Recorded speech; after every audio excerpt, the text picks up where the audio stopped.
This is Outside the Round with Matt Burrill, a Raise Rowdy podcast.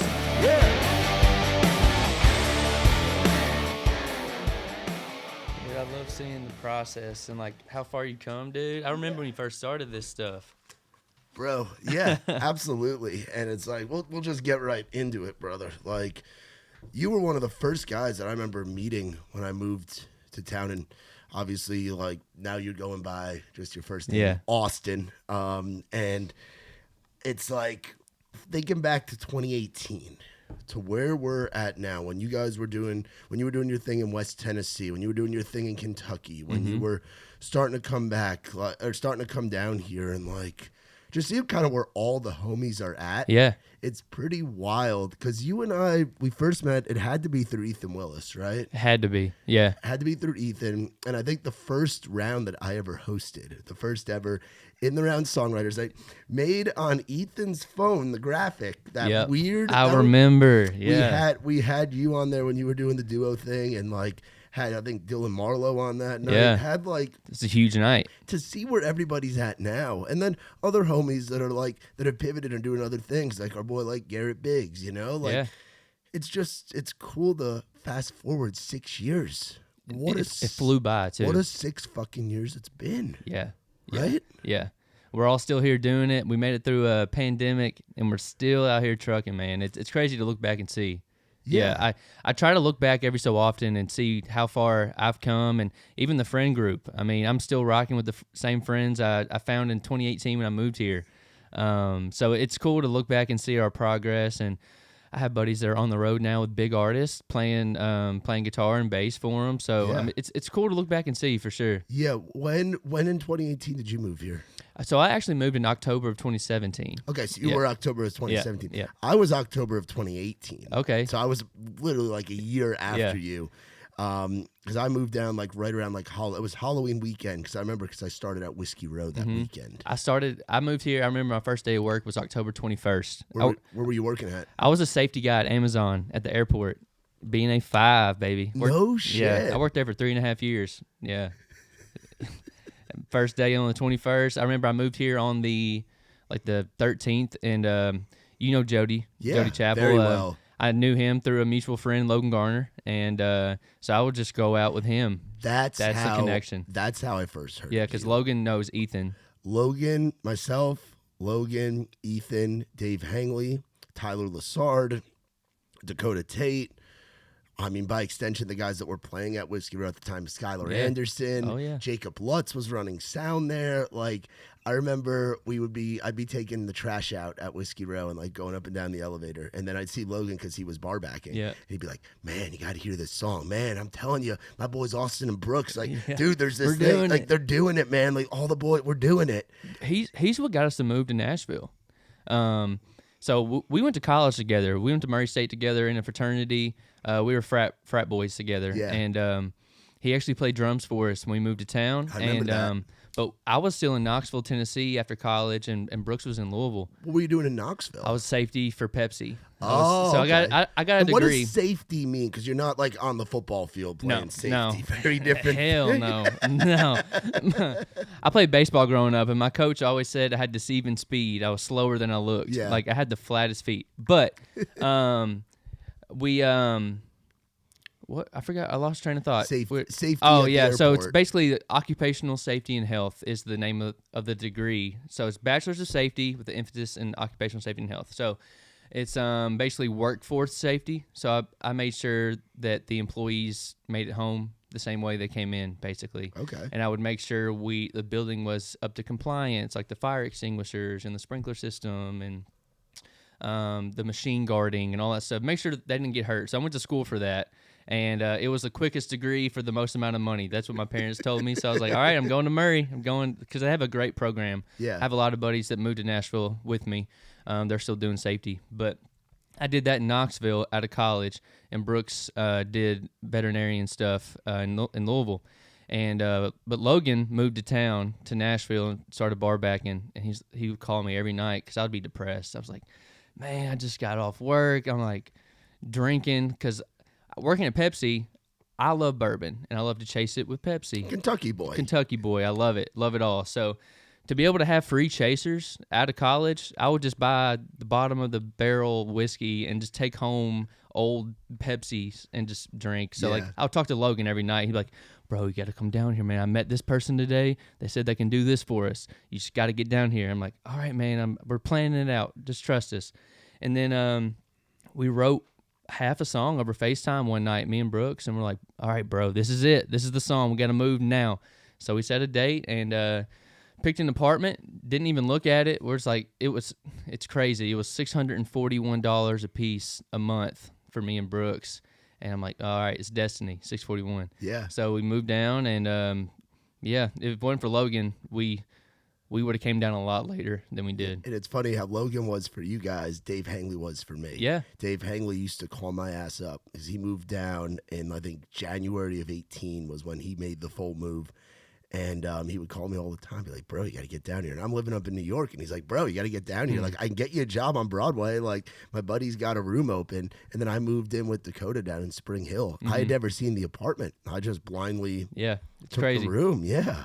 Dude, Spring Hill's a great area. I worked there for a little bit too. I worked at GM at the GM of course plant. you did. Of course you did. I was all around, man. If you're working in Spring Hill, GM, that Saturn Parkway, like that whole area. That whole town's built around that factory. It really is. And that kind of, I always say, like, I think that translated to why we got hockey and football, because they moved all these people from Michigan down. True. Yeah. They needed to give them a hockey team. That I didn't even think about that. That plant opened up in the 90s. Titans come in like 95, 96. 96, and then the Preds came in like 98, I think. So it all kind of that's crazy. went around the corner. Yeah, it all kind of goes around. And that's like the Red Wings throw the octopus on the ice. We throw the catfish. Oh, so it's like there's those similarities, you know? Yeah.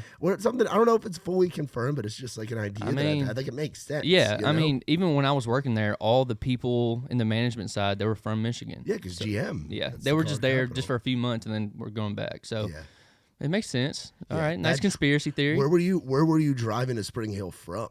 So I live in Nolensville, so not too far. It was still a 45-minute drive. Yeah, but at least it wasn't like West Nashville or Hendersonville. Yeah, I was driving from Spring Hill to Broadway every day. Ooh, that's an hour, a little over an hour a day. Timing out the going through Williamson County and stuff. Yeah. And it is beautiful country down there. And where in Kentucky did you grow up? Because you went to Murray State, which all this time of year, you guys aren't still in it, right? No, we didn't even make it. Oh, really? Not this year. No, it's either us or Belmont or Morehead State, and I think it was Morehead this year. Because I remember watching, like, as a kid, being like, "Oh, Murray State." You guys were always the bracket buster and stuff. But where in Kentucky did you grow up? And so I'm from Hopkinsville, Kentucky. Oh, I've been through Hopkinsville. Yeah, okay, it's a cool little town. Yeah, it's a cool little town. It's the first exit from Nashville going towards like St. Louis, like that direction. So casino there, right? That's the other direction. So that's like towards Bowling Green. Okay. Yeah, I'm the other direction. Okay. We actually just opened up a casino in Oak Grove, I think. Okay, yeah, the Mint. Yeah, that's the closest one. Okay. But yeah, grew up there, played baseball and all the country shit growing up, four-wheeling, dirt bikes, all that good stuff. But I also grew up in like the choir theater place. Like my parents, they put me in sports and they put me in the arts. They're like, you're going to pick one or the other. You just got to figure out which one. So from a young age, I was doing, singing and playing ball. And it got to senior year. I was still doing the theater stuff. And I was like, man, I don't know if this is for me anymore. Like I'm getting pretty good at baseball. I'm getting looked at, trying to go to college to play. So kind of put the theater choir stuff down and picked up baseball 100%. And went to Murray. Played baseball freshman year and realized I was not big enough to go to the next level and, waking up early in the morning just to work out and knowing you're not going to play. Yeah. It doesn't really sit well with me. So luckily I met Brooks shortly after that, my freshman year. It was a summer, sophomore year, very first week. And, it was music ever since then. But, I grew up around music. My mom was a singer. She didn't do anything with it. She was more like a church singer. So that's kind of what got me started. Yeah, Kentucky's got a lot of music coming out of it right Yeah. now with guys like yourself. There's guys like Rye Davis who are on the traditional side. Yeah. And then there's the old 60 boys coming up right now. Yeah. And guys like Cody Loden and like Walker Montgomery. And there's this thing, and Dylan Carmichael too. Like there's this crew out of the state of Kentucky. Everybody always talks about Georgia, or I always talk about Alabama just from the folks that I've been on the road with and stuff. But like Kentucky's got a hotbed. I mean, it is it's bluegrass. It's bluegrass. You guys kind of come up playing guitar, and it's just that the country lifestyle. Yeah. Like Kentucky is that in the purest form. It's funny. I feel like up until this point, Kentucky was trying to compete with Georgia and Alabama with like the cliques of like country music, and I feel like Kentucky's finally coming into its own with the bluegrass movement, like Tyler Childers. Tyler Childers, of course, and Sunday Best and all that stuff. Like that's the new wave now, and even with me with like the more pop indie vibe country. It's cool that we're finally getting the recognition of being a country music state. We always had, we had the Judds and Stapleton and all that stuff. Yeah. But finally competing with the cliques is cool to me. Yeah, and you talk about being on the popular side. Yeah. And you guys were at like the perfect time of that. I'm talking about back in the 641 days, and now you doing your solo stuff. Like 2018 to now has been kind of the real start of like the genre blending, and you can really do whatever you want to do and be in any genre you want to and have any look on it. It's the whole mantra of that ain't country. That's kind of gone away. It's not a thing anymore. Yeah, it's not a thing anymore. But you guys were starting out at the tail end of that ain't country, and I remember you guys coming out doing shows when I was with Muscadine, and it being a little completely bit different, being a different kind of thing. Like people asking me, why are these guys wearing Jordans on stage? Like, what is this? Yeah. I'm like, you guys just wait and see. Like, this is the movement that's going through, and you even getting opportunities going on the road with Brantley Gilbert, and that crowd being such a different crowd. Like, the opportunities that you guys had, but had to still do your thing in front of an audience that necessarily wouldn't have been there for that thing. Oh my God. Like our first show we had with Brantley, it was in an arena. Our first arena, we're like, holy crap. Like it's probably April or May of 2018. So like we just got our manager. He also managed Brantley. So we're like, all right, we're playing with Brantley. So we're in Atlantic City, New Jersey. Oh, dude, yeah. At the I know casino. This. Yeah, the Hard Rock. The Hard Rock. Oh, yeah, man. I was at funny story about the Hard Rock. I used to work in radio in Jersey, and one of the stations that I worked for, the AM talk station WCTC, we would do like grand openings of stuff, and like the morning show would go down there. So I was actually at the grand opening of that casino. Really? When it became a Hard Rock. Yeah, Dude, that place is sick. It's a massive operation there. Yeah, I bet.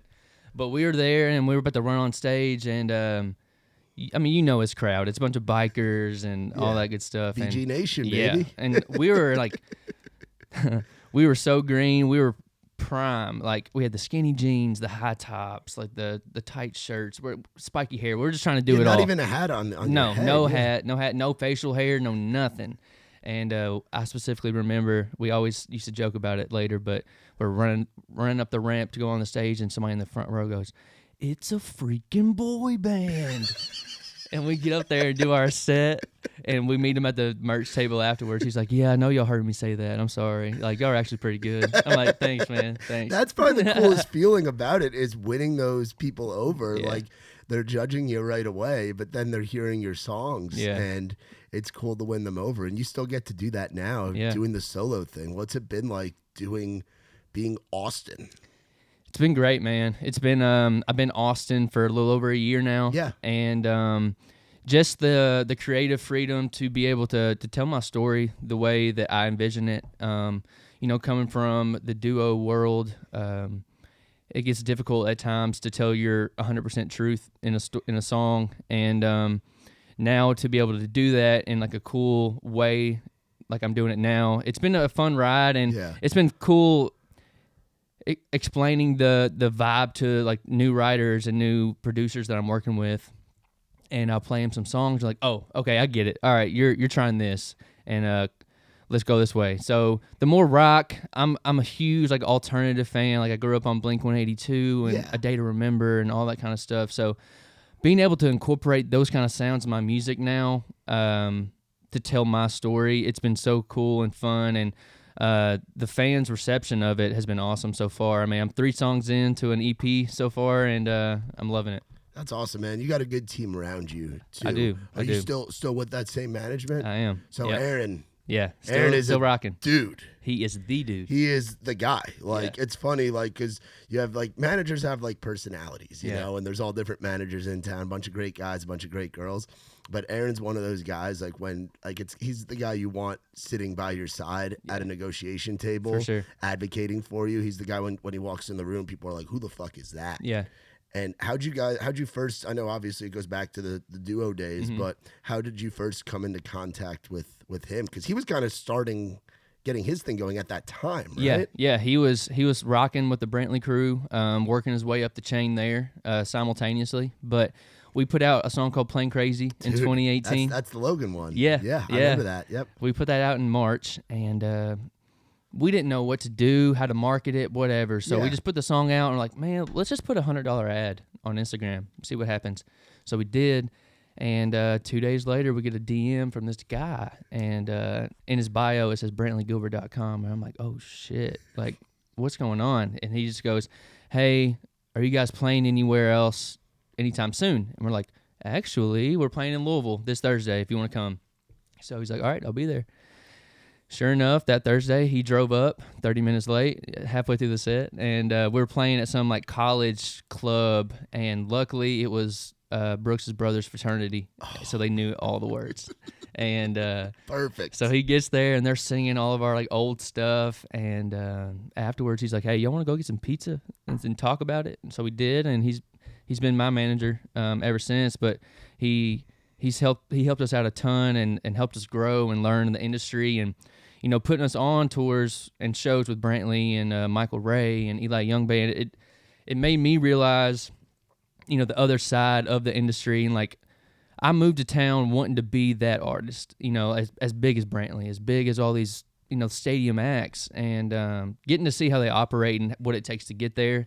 It only makes the ride that much more fun. That Brantley crew runs you talk about a ship. well-ironed machine, and came up similar to how you guys did. Yeah, road dogging, playing in the college towns, playing gigs where you're in the moment like, why the fuck am I doing this? Why am I at this biker bar? Why am I at this pizza joint? Why am I at this Mexican restaurant? I better make sure I'm getting paid tonight. Make sure I'm getting paid tonight, and then building it around, starting in Murray and then growing your circle and then expanding the circle, just like he did in Georgia and in the Southeast. Like, that model's so important, and I think it shows what you were doing too. Yeah, well, I feel like it's a bulletproof method, and that's one thing that my manager Aaron told us from the start. Is like, you know, you could get on the radio and you could have number ones, but could you sell out a phone booth? You know, kind of thing. And we've kind of followed Brantley's method of playing the hole in the walls and building your foundation there, because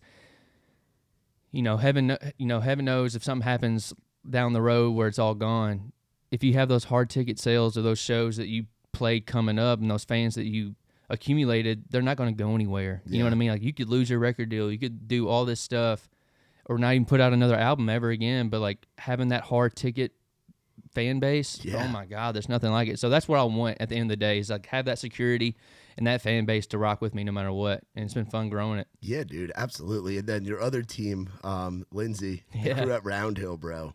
Dude, we work, we come into contact with lots of publishers, and obviously, like, Nick and I with Raise Rowdy, we're like in the business, but we're like not suity, but we can talk to, like, pull some strings. We can be like businessy kind of people, but at the end of the day, we just like hanging out with our friends that are artists and writers and being a part of the community.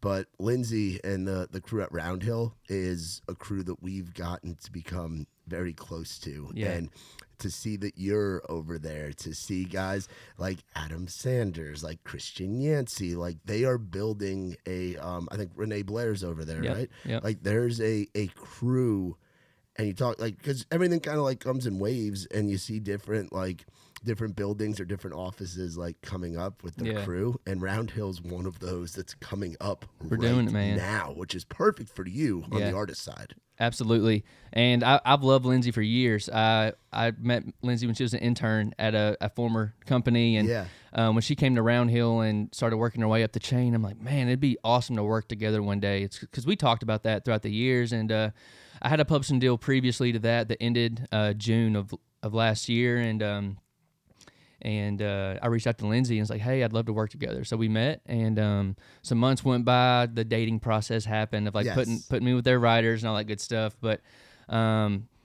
back in March of this past year, she was like, hey, we want to offer you a deal and we want to work with you. And I was like, hell yes. Like I've been working with, wanting this forever. This is like a dream come true. Yeah. And I've been with them for almost a year now, and I cannot be happier. They're putting in some work for me and giving me that confidence as an artist. Cause that's the biggest thing. When they talk about you, like in our conversations, they talk about you obviously as a writer. They talk about Nathan as a writer. They talk about Christian as a writer, but they also talk about and Adam. And they talk about you guys as artists to us as well. They might just be on the publishing side, but they see you guys as more than just writers on the roster. They see you guys as artists that they fucking believe. Yeah, and they found, and they're going to work with from the ground up, and that's what made me want to go over there. Like they believe in who they sign, and in my personal experience, like they signed me as an artist first, and they want to see me grow and get me to the next step, and that was huge for me after meeting with them, and they're doing it. They're following up with what they said, and going back to the confidence thing, like. I've heard around town from other people, and they're like, oh, yeah, Lindsay and all them, they've been talking about you. They've been talking you up. I'm like, hell yes. Dude. That's what you need. I see them out at I see Lindsay out at Red Door and the team out at Red Door. And they're like, hey, you got to hear this new song that Austin wrote. Like, and it's the same thing with the other guys and girls over there. Mm-hmm. Like, they're really big champions. I love that you've got a C4, bro. And they're not like a sponsor or anything.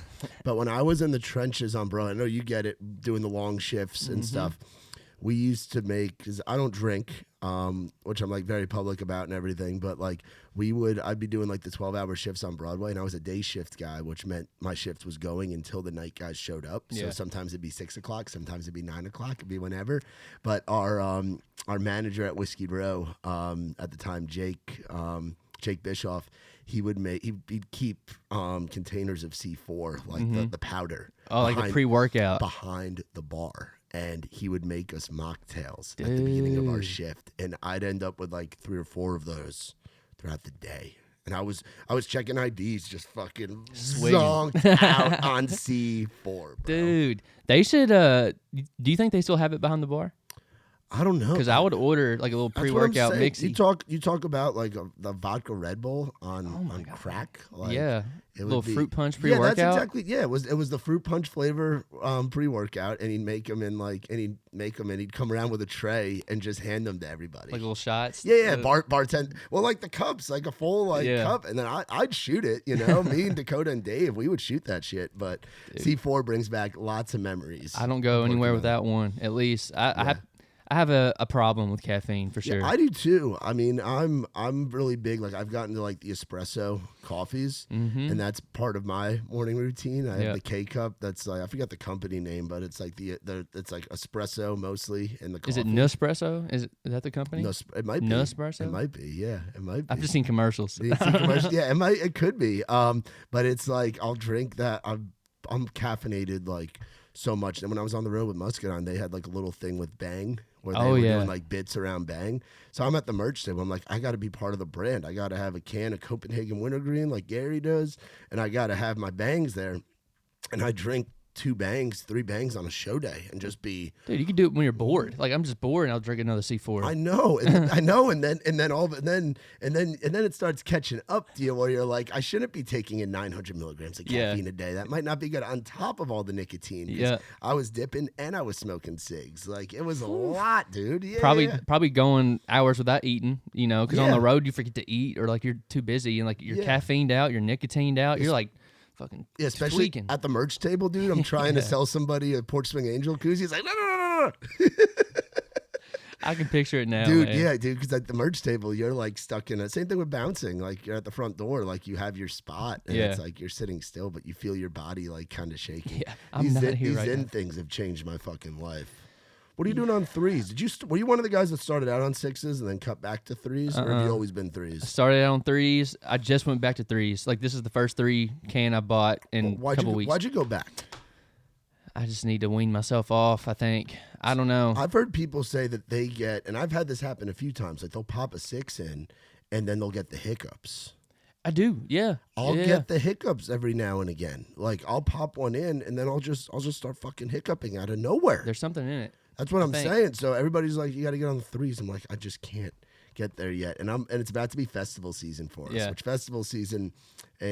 Obviously I put up a post that said like the most wonderful time of the year today because it's baseball season, opening day, go Yanks, Spring go training. Yanks. Yeah, opening day. Are you a Cardinals fan? I am Cardinals fan. I figured. Unfortunately, this year. I figured you you're know. a Cardinals fan. You guys got some people that'll Yeah. that'll be coming up, like the Jordan Walkers, not the writer, but True. the baseball player. It's good to say I'm not a bandwagon fan. Like, I grew up. I had No, a dude. Pujols fat head in my room. Historic franchise, like just like the Yankees logo, the Cardinals logo is huge. But yeah, it's coming up to festival season, and Zinn is at almost every festival that we go to. They have the best deals They have the truck, 3 cans a day, 4-day festival, so that's 12 cans for $1. $1 a can, and I'm giving my debit card or some cash to the crew that we have with us at the festival that doesn't use Zinn. Yeah. And I'm stocking up. Like I don't blame you. won't have to buy a single roll this summer because every festival we go to, I'm getting Zinn by the dozen. But how often do you go through them? I was doing a roll a month, or like a roll a little over a month. I was about a can a week. That's not bad. That has since changed. I'm about to say. Now we're closer to like a can every like 3 or 4 days. So Dude, it's I'm worse starting. than that, though. That's why I'm trying to wean myself off. Yeah, some guys are like, they take it out and then they put another one back in. Yeah, that's me. Or it's like the guys that you grew up going to school with or playing sports with that were like the coach that would be just adding to his lipper Yeah, all never day. took it out, He yeah. put in his lip and he'd take, some guys wouldn't even take it out to eat. Like, and you're like, how the fuck are you doing this? You know, like, but yeah, I'm trying to be a little bit better about it. I just know that, and the bad part is like when I wouldn't have a cigarette, I'd be like, okay, I'd keep smoking obviously, but like I'd be okay. If I don't have one of these, like I actually feel it now. Really? Like Like in your head? Like the nicotine withdrawal. I never really felt it Yeah. until the fucking That's scary. Zins. Yeah. And even with the 6s, like, I don't know about you, but I feel like I'm one of the guys that I'll constantly put one in, you know? Yeah. And it got to where I felt like my head, like I was constantly buzzing. I was just always in a euphoric state, and I didn't like it. I haven't felt the buzz in years of nicotine because Well, yeah, you smoke like actual I cigarettes. smoked cigs for a dip. long time. I dipped for a long time, but like, yeah, it's a thing. I mean, we have a writer on our staff. He runs our rock stuff, our Rowdy alternative segment. His name's Sam. He's from Kentucky as well. He's like the Kentucky-Cincinnati border, like just north of Florence, y'all. Yeah. Florence, y'all. And he's 2 6s at a time. No way. He puts 2 or 3 of these freaking things in every time he does it. And it's like, how are you doing 12 to 18 milligrams? Like, that's a lot. Yeah, like, how do you function? That's wired. Yeah. I mean, that's why I couldn't think straight. That's why he's running our rock stuff. He's a True. rock guy, you True. know? He's Yeah, get that weird shit. He's the guy. I'll be like, Sam, why do you got a black guy? He's like, oh, me and my buddies just decided to fight each other outside of Chili's after Dollaritas. I And got it's like, $20. What the fuck? Fucking redneck Jesus degenerate shit. Christ. So you talked about an EP coming. Yeah.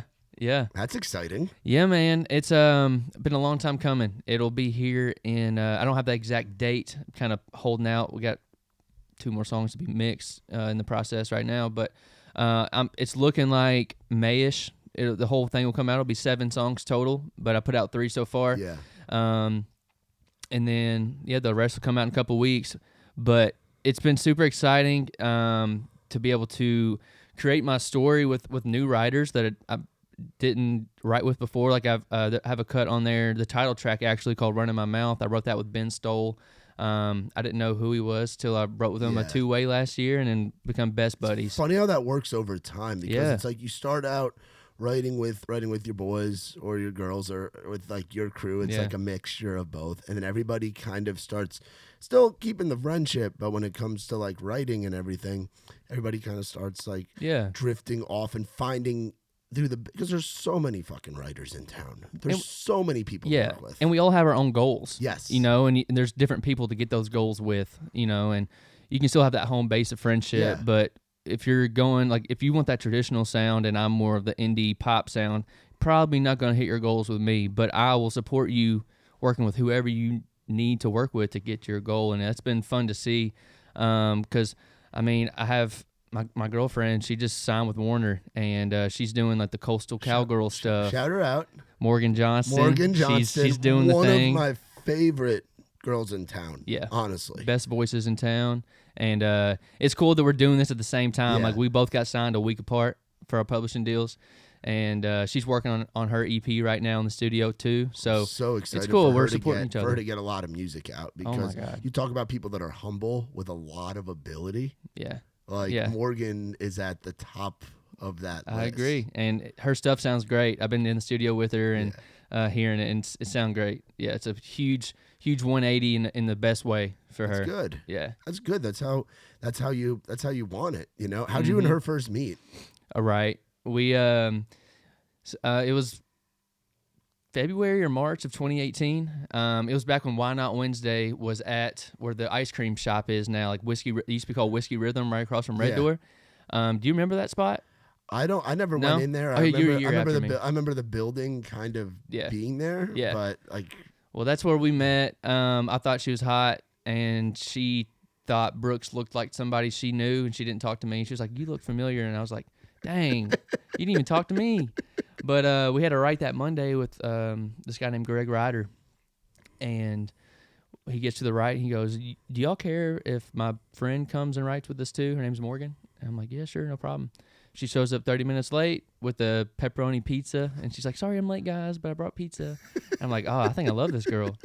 And we didn't even write a song. We just played each other's, like, demos. Like, at that point, we had Plain Crazy demoed, so we just played that for her, and, like, she played her songs back and forth, and we left with nothing, but we exchanged numbers, and luckily her friend group and our friend group that we were creating knew each other, so we just started hanging out together all the time.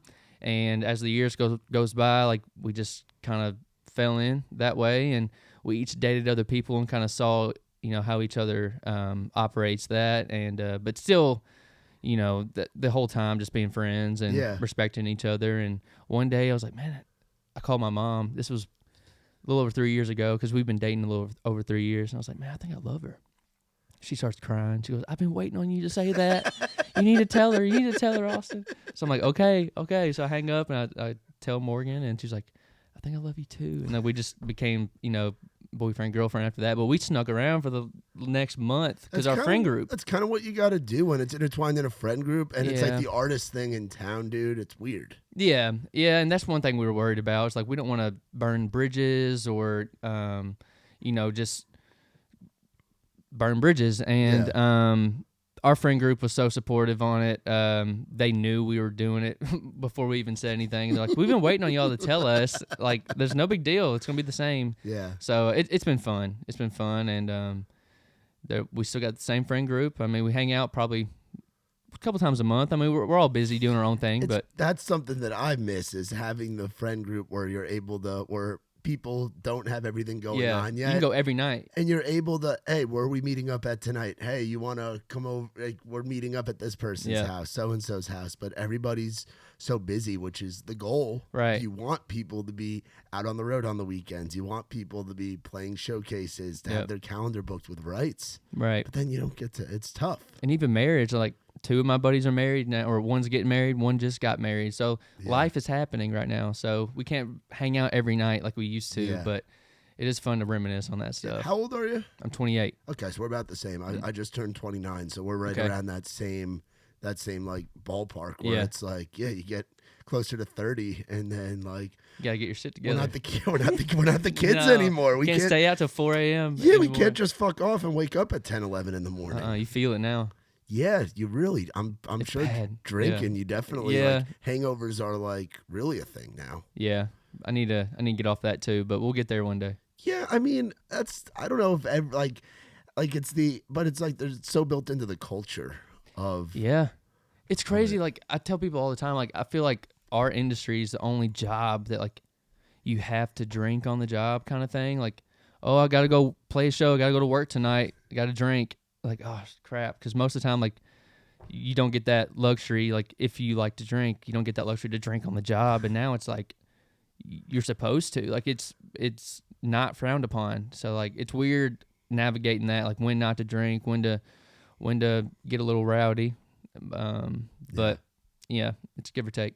Yeah, and seeing how much the city's changed, too, dude. It's a very different place than when you and I got here. Mm-hmm. Like, Midtown, the whole, like, culture of just everything is just, it's different. And that might not be here in a couple of years, is what I heard. Oh, Demumbrian Street, yeah. Demumbrian, we're very aware of that, like, with the development that's going on down there, which is part of why we pivoted over to doing the Wednesday nights that we do on Division Street. Mm-hmm. We just had our second Wednesdays at Losers. We were doing Wednesdays at Winners, but they're remodeling Winners right now, which we're super stoked about. The new Winners is going to be so fucking I can't wait to see it. It's going to be so fucking sick. It's been needing a facelift for a little while, and the crew over there, they're very excited about it.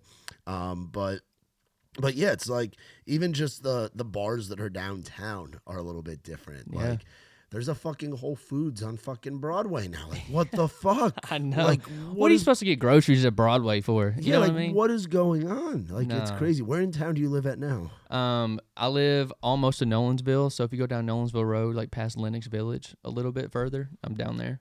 Okay. Yeah, it's 35 minutes from downtown. Yeah, that's not, honestly, it's kind of nice. I'm out here in Hermitage. So, okay, it's a great spot. I like this area because you have everything you need. You're actually closer to the airport than you are downtown. Yeah. Like, which I dropped Nikki T off this morning. Like, it's a good spot to be in. It's like I found myself inching closer and closer. Like, I went from Spring Hill to Laverne to Antioch. Antioch was a little crazy. Yeah. Then out here to Hermitage. So you've been out in that way, like the Nolensville area, pretty much your whole time. Huh? Yeah, well, a couple years now. I've been all over the place. So like when I moved to town, I was at the airport off Thompson Lane, and then I moved to 8th Avenue for a year. Oh, city boy. And I was 22 years old on 8th Avenue. Dude, like, city boy. It was fun. That's wild, fun. Yeah. Then I moved to West Nashville, like in the Bellevue area. Yeah, another great spot. Yep. And then I moved to Nolensville. Been there ever since. But yeah, I live on the same road where the new outlet mall, that little area, was just built. Oh, cool. Yeah, I live right there. Nice. So you got everything you Civilization need. Is finally coming my way.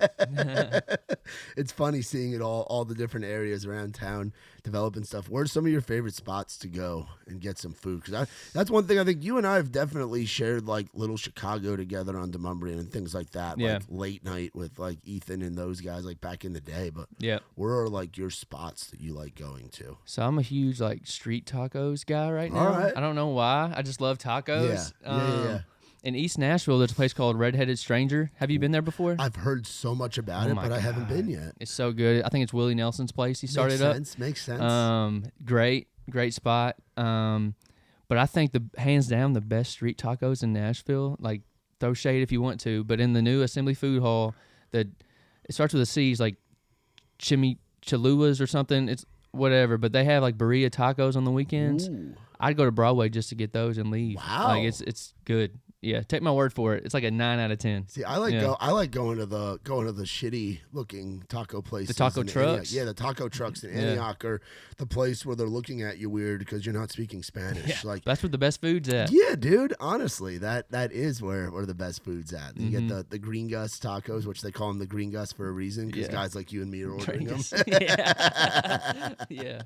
What's something that you wish you could have if you could go back and tell yourself something? That kid getting those phone calls from Logan back in Knoxville, or even a different point, even when the decision comes to do your own solo thing, or there's been like you've lived quite a few different lives and different versions of this process of finding what you really want to do ultimately, which is right fucking now. Yeah, You've built up to this point, but what's something that you like wish you would have known then, kind of thing? I know it's cliche, but I think if I could just get it through my head back then of like trust the process and patience is key, I'd be a lot better off, and my mental state would have been a lot better off at some points throughout my career so far. But taking that time and realizing like everybody's path is different, and you don't have to get there the same way somebody else is. Like, put the blinders on, put bro. the blinders on. Put the fucking blinders on. They put them on horses for a reason. Right, but they don't put it on themselves. No. Somebody else puts it on them. Yeah. You know what I mean? Like, it's hard to do it yourself. And but it's if I would have took the time back then and realized that, I would have been a lot better off. And trusting your gut, honestly, that's huge, especially in this town, because you're always wanting somebody else's approval. And is this song good? Is this marketing strategy the best way to do this? Like, should I put the song out on this day? I don't know. But trusting your gut, in my experience, it's been tried and true throughout my career. My short career so far. I'm not even anywhere near where I want to be right now. But no, it's you've been at it since you played your first fucking show back in Kentucky. Yeah, that to me is the start of Austin, of you doing your thing. Yeah, you know, and and you have different chapters in that book that is you in music. You're 28. You got the whole fucking. You're on the highway, and it's a long, long way until the exit where you got to pull off and get gas. You know, like you're doing your thing. Yep. It's fucking. It's cool, dude. And there's so many different ways to get there. Like, you can keep on the highway and get there. You can take a detour and get there. You know what I mean? So everybody's got their own spot, and but the benefits always are way bigger than what you imagine when you started out. If you just keep trusting that process. Yeah, dude, absolutely. Are you out playing shows right now, or what's kind of the status of that as far as the thing? Or are you waiting to get the songs and like developing that first? A little bit of both. I don't have any like out of state shows right now. I just played my first full band show 2 weeks ago at Whiskey Jam. Nice. That was fun. It was great time. That was the longest I've gone without playing a show. It was a year and a half. You missed that shit. The butterflies were real times 100. But once I got up on that stage, it was all good. But yeah, no plans right now. I'm in talks right now with a couple different agencies just to see what the right fit is. But that is the goal this year, is to get on the road, because that's my favorite part about this whole thing. Like that's I said, how you got your start. Yeah, I was a theater kid growing up, so like being on a stage and singing, it's always been so fun. So getting back out there as soon as possible would benefit me a lot, especially mentally. Yeah, I'm sure. It's like, and that had to be a weird thing during COVID. Oh my God! Because you guys really had the motor running. We were right there. Like, we had our first showcase 2 weeks before the world shut down. So it was a blessing in disguise. But yeah, we had all everything was falling into place. You know, we were on the road every weekend, and to not do that for a year, I see how people could fall into a dark state. You know, and even from the last show we played as 641 till now, I mean, a year and a half without playing one, like that was the longest since college. And I didn't feel like myself until I stepped on that stage again. And I got that bug. I'm like, all right, get me on this stage every weekend and this train's going to be rolling. So yeah, I just need to get back out there. Yeah. I feel see, that's how I felt. Like, I felt that for a little brief while when I wasn't on the road with Trey anymore, because I stopped that gig. Last January was when I got off that gig. But it's like, we go to enough festivals and enough shows, but my first show going to post being a tour manager was weird. I because bet. I'm like, where was it at? It was at, which fucking one was it? I'm trying to think. It might have been a festival. Was it one of Trey's shows? It wasn't one of Trey's shows. Okay. No, it was a different. It wasn't one of Trey's shows. It was a show with Nikki T. It might have been. Was it fucking Ian Munsick? It might have been like something, because we go to different spots across the Southeast. Like, we'll venture around. Like, we go to Georgia a lot for shows. We go to Alabama a lot for shows. Like, do you work with the Peachtree guys? Yeah, we know Bradley and those dudes very, very, very well. Those guys are we're really close with them, and I got to know them through being with Muscadine and being with Trey, and now we're doing all their festivals this summer and stuff.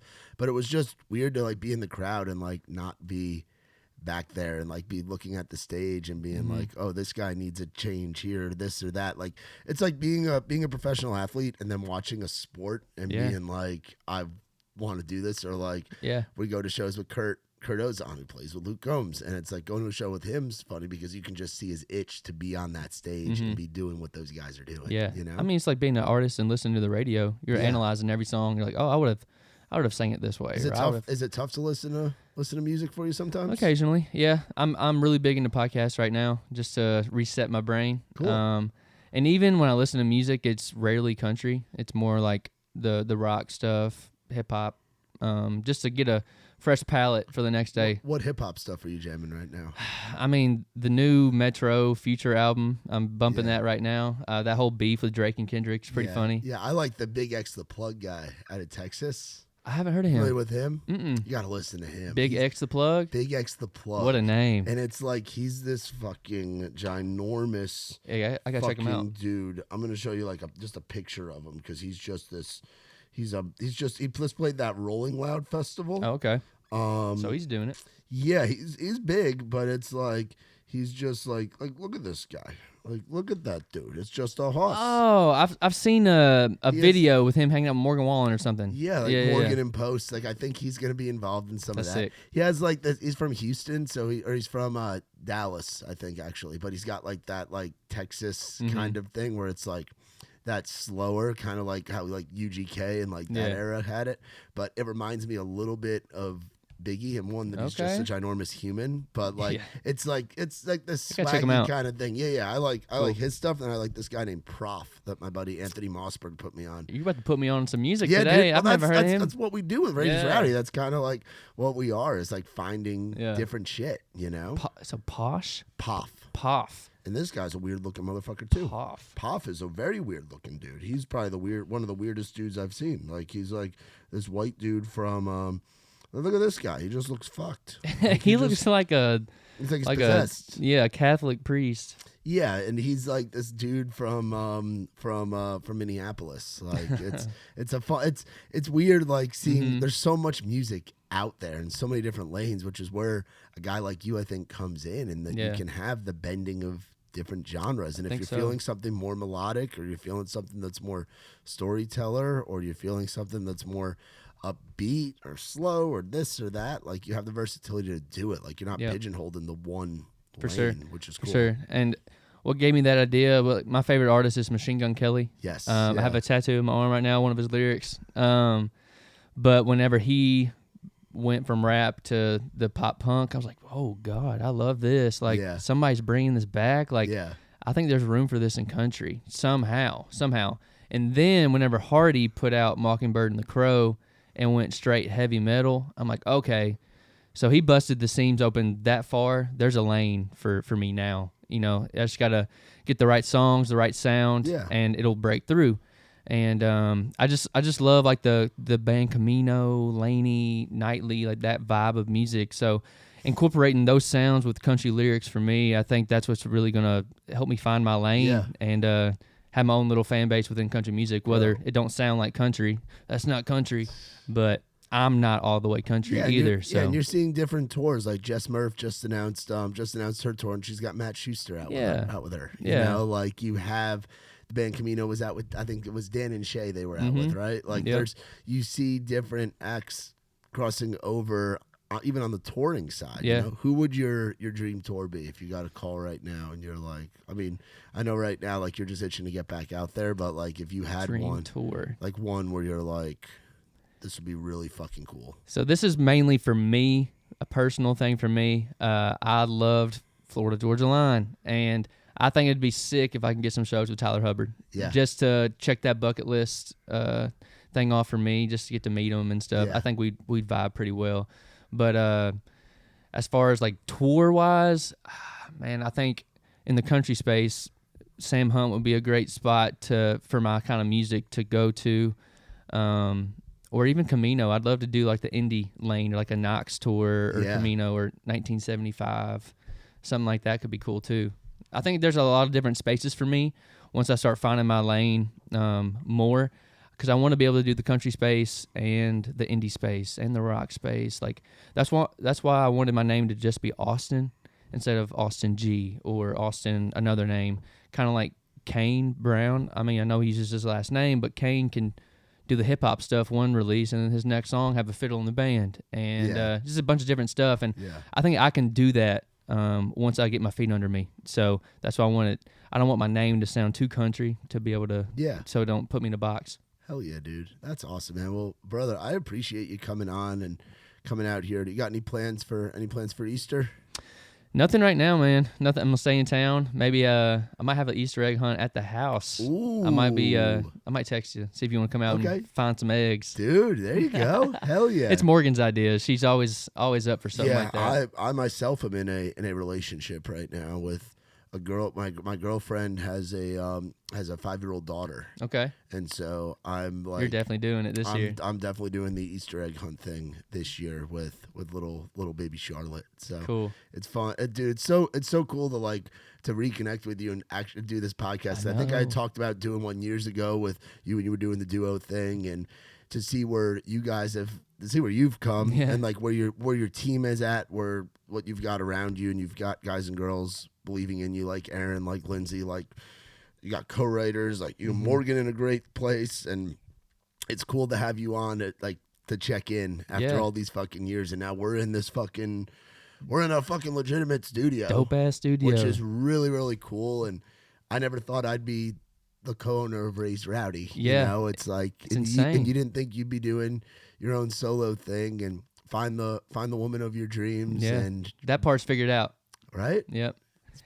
We talk about that stuff all the time too. Like we have the relationship part figured out. Now let's focus on the career. Like, and you're both there to support each other, which is the best fucking part. You need when that. you have a supportive partner, bro. Yeah. I've had that. I have that for like the first time right now, where I have it's a great feeling. Supportive partner, and she doesn't do anything with music. She has a lot of friends in music, but it's like it's cool to have that that ride or die, that number one. Talk you off a ledge, dude. Exactly. Talk you off a ledge and hype you up to go and walk through that door that you might be hesitant to fucking walk through. Yep. Like I'm sure that you two talk about all kinds of stuff like with each other's careers and give that encouragement, you know, especially when you're going through shit, like to keep you going. Yep. Just even for Whiskey Jam 2 weeks ago, she sent me a text, like supportive text message before, and be like, "Hey, you're born for this. So you don't worry about it. Just get up there and do what you do." I'm like, "All right, cool. Love you too." That's awesome, man. So EP coming. Yes, sir. The singles are out right now. Where can people go to find you on all this stuff? All the social media, you can find me on @itsaustinmusic, and then itsaustin.com for all that stuff. Once the tours come, you can find shows there and on my socials. So, yeah, be sure to follow me. Hell yeah, dude. Well, brother, I appreciate it. I like the You watch, too. by the way. Appreciate it, man. Look at that thing. Thank you. It's fake. I was going to say, it looks like something I got on Canal Street in New York City for like $20. This is the middle of a mall purchase, yeah. Dude, no, it looks awesome, man. Well, thanks again for coming on. Y'all be sure to check out our boy Austin. Be on the lookout for the EP coming this year. Boom, be on the boom. lookout for shows and all the shit that he has got coming. A longtime friend of ours with Outside the Round, back all the way to the In the Round days. Literally day one playing at Live Oak in fucking 2019. So now it's wild. Dude, man. thanks for having me, man. It's a crazy full circle moment. Yeah, dude. Yeah. Absolutely. Well, y'all be sure to check out our boy Austin. If you guys want to find out more about us, visit raisedrowdy.com. Be sure to rate, subscribe, give Austin a follow on all of his shit too, and check out the music that he's got out. And be sure to follow him on Spotify and Apple and all that, so then you get the music right when it comes out. You can go pre-save that shit and everything. But we will see y'all next time. For my boy Austin, I'm Matt Burrill. This has been Outside the Round. I ain't never been the kind for staying in one place for too long. I ain't never been the best at saying I love you to a girl I love. Only got a couple tricks up my sleeve. They usually just